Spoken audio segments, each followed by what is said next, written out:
guys, I'm here with the new cue card. The cue card is describe a law on environment protection. So let's start.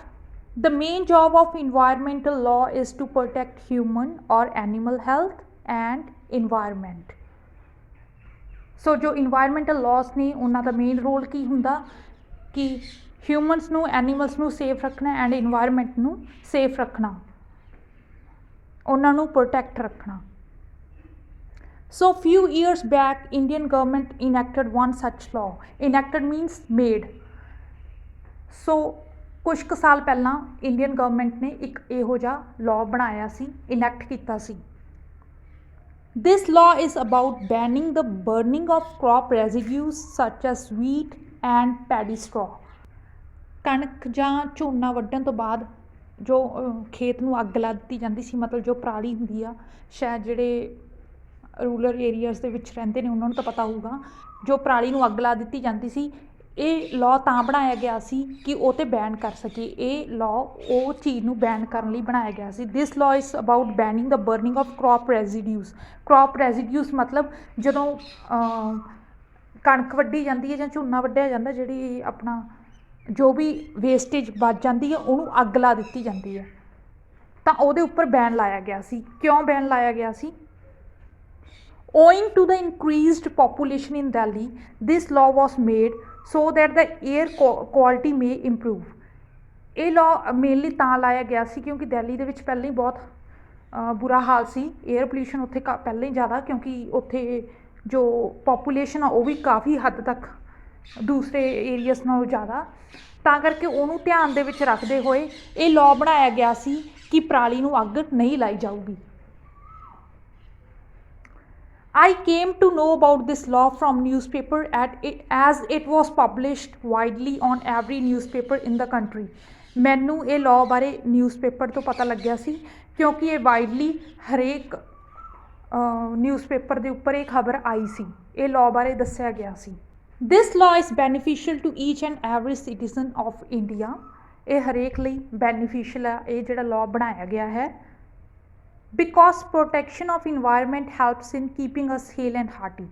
ਕਿਉਂਕਿ ਜਦੋਂ ਵੀ ਹੁਣ ਜੇ ਜੋ ਝੋਨਾ ਉਹਦੀ ਪਰਾਲੀ ਆ, ਝੋਨੇ ਦੀ ਪਰਾਲੀ ਨੂੰ ਅੱਗ ਨਾ ਲਾਈ ਜਾਊਗੀ ਤਾਂ ਜੋ ਵੀ ਵੇਸਟੇਜ ਆ, ਜੋ ਵੀ ਫੀਲਡਸ ਦੇ ਵਿੱਚ ਤੁਸੀਂ ਸਮਝ ਰਹੇ ਹੋਗੇ, ਜੋ ਵੀ ਖੇਤਾਂ ਦੇ ਵਿੱਚ ਵੇਸਟੇਜ ਬਚਦਾ ਉਹਨੂੰ ਅੱਗ ਲਾ ਦਿੱਤੀ ਜਾਂਦੀ ਹੈ. ਜੇ ਉਹ ਅੱਗ ਨਾ ਲਾਈ ਜਾਊ ਉਹ 'ਤੇ ਬੈਨ ਹੋਊ, ਲੋਕ ਡਰਨਗੇ. ਇਹ ਲਾਅ ਬਣਾਇਆ ਗਿਆ ਸੀ ਉਹ 'ਤੇ ਬੈਨ ਆ, ਤਾਂ ਉਹ ਬੈਨ ਲੱਗਿਆ ਤਾਂ ਉਹਦੇ ਨਾਲ ਸਾਰਿਆਂ ਨੂੰ ਫਾਇਦਾ. ਕਿਵੇਂ ਫਾਇਦਾ?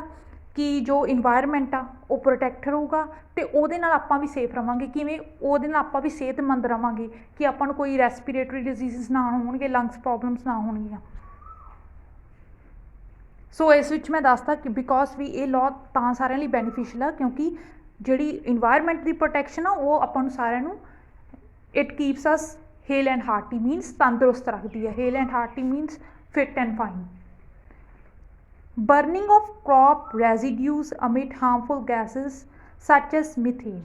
ਤਾਂ ਹੁਣ ਥੋੜ੍ਹਾ ਜਿਹਾ ਆਪਾਂ ਉਹਨੂੰ ਐਕਸਪਲੇਨ ਕਰ ਦਾਂਗੇ ਕਿ ਜਿਹੜੀ ਇਹ ਆਪਾਂ ਝੋਨੇ ਦੀ ਮਤਲਬ ਜਿਹੜੀ ਇਹ ਪਰਾਲੀ ਨੂੰ ਅੱਗ ਲਾਈ ਜਾਂਦੀ ਹੈ, ਜੋ ਵੀ ਬਰਨ ਕੀਤਾ ਜਾਂਦਾ, ਜੋ ਵੇਸਟੇਜ ਹੁੰਦਾ, ਜੋ ਕ੍ਰੌਪ ਰੈਜ਼ੀਡਿਊਸ ਹੁੰਦੇ ਆ, ਉਹਨੂੰ ਜਦੋਂ ਆਪਾਂ ਅੱਗ ਲਾਉਣੀ ਆ ਤਾਂ ਉਹਦੇ ਵਿੱਚੋਂ ਹਾਰਮਫੁਲ ਗੈਸਿਸ ਅਮਿਟ ਹੁੰਦੀਆਂ ਜਿਵੇਂ ਕਿ ਮੀਥੇਨ.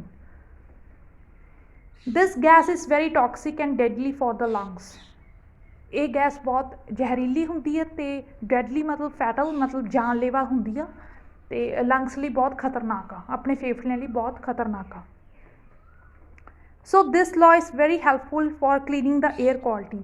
ਸੋ ਇਸ ਕਰਕੇ ਇਹ ਜਿਹੜਾ ਲਾਅ ਬਣਿਆ ਹੈ ਇਹ ਬਹੁਤ ਹੀ ਜ਼ਿਆਦਾ ਫਾਇਦੇਮੰਦ ਹੈ ਜਿਹੜੀ ਏਅਰ ਕੁਆਲਿਟੀ ਉਹਨੂੰ ਕਲੀਨ ਕਰਨ ਲਈ, ਏਅਰ ਪੋਲਿਊਸ਼ਨ ਨੂੰ ਘਟਾਉਣ ਲਈ. Moreover, I feel good about this law because government has provided many alternatives. ਮੈਂ ਇਹ ਲਾਅ ਨਾਲ ਤਾਂ ਸਹਿਮਤ ਹਾਂ ਜਾਂ ਮੈਂ ਇਹਦੇ ਲਈ ਖੁਸ਼ ਹਾਂ, ਇਹ ਲਾਅ ਲਈ ਜਿਹੜਾ ਇਹ ਬਣਿਆ ਹੈ ਕਾਨੂੰਨ ਲਈ ਖੁਸ਼ ਹਾਂ, ਕਿਉਂਕਿ ਗਵਰਨਮੈਂਟ ਨੇ ਹੋਰ ਅਲਟਰਨੇਟਿਵਸ, ਹੋਰ ਮੈਥਡਸ ਦੱਸੇ ਨੇ ਕਿ ਜੇ ਹੁਣ ਆਪਾਂ ਜੋ ਵੀ ਵੇਸਟੇਜ ਬਚੀ ਆ, ਕ੍ਰੌਪ ਰੈਜ਼ੀਡਿਊਸ ਬਚੇ ਨੇ, ਉਹਨਾਂ ਨੂੰ ਹੋਰ ਕੀ ਤਰੀਕਾ, ਮਤਲਬ ਜੇ ਆਪਾਂ ਨਹੀਂ ਜਲਾ ਰਹੇ ਤਾਂ ਹੋਰ ਕੀ ਤਰੀਕਾ, ਉਹਦੇ ਹੋਰ ਅਲਟਰਨੇਟਿਵਸ ਆਪਾਂ ਨੂੰ ਗਵਰਨਮੈਂਟ ਨੇ ਪ੍ਰੋਵਾਈਡ ਕੀਤੇ ਨੇ. ਤਾਂ ਕਰਕੇ ਮੈਨੂੰ ਲੱਗਦਾ ਹੈ ਕਿ ਇਹ ਵਧੀਆ ਲਾਅ ਹੈ. For the management of these crop residues.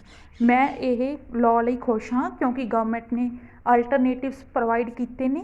Alternatives कादे for the management of these crop residues, मतलब क्रॉप रेजिड्यूज ਨੂੰ मैनेज ਕਰਨ ਲਈ ਵੀ ਹੁਣ ठीक है किसानां ने ਅੱਗ नहीं ਲਾਉਣੀ ਉਹ ਤੇ बैन है ਤਾਂ ਹੁਣ ਉਹਦਾ ਕੀ ਕੀਤਾ ਜਾਊਗਾ, ਗਵਰਨਮੈਂਟ ਨੇ ਅਲਟਰਨੇਟਿਵਸ ਵੀ ਪ੍ਰੋਵਾਈਡ ਕੀਤੇ ਨੇ। they have provided subsidies on new machines such as super seeder। Government ने सबसिडीज़ मतलब एक ग्रांट्स ਜਾਂ सबसिडीज़ प्रोवाइड कीतियां न्यू मशीन्स ते, जिमें कि सुपर सीडर है। सुपर सीडर के उपर गवर्नमेंट ने सबसिडीज़ प्रोवाइड कीतियां हुई हैं। सुपर सीडर एक मशीन है। This machine not only mix paddy straw into soil but also so the seed for another crop which is wheat. हुण देखो पहला ऑप्शन की सीगा कि जो भी कणक ਜਾਂ जो ਝੋਨਾ ਵੱਢਿਆ ਜਾਂਦਾ ਉਸ ਤੋਂ ਬਾਅਦ ਉਹ ਜੋ ਵੇਸਟੇਜ ਆ ਉਹਨੂੰ ਅੱਗ ਲਾ ਦਿੱਤੀ ਜਾਂਦੀ ਹੈ।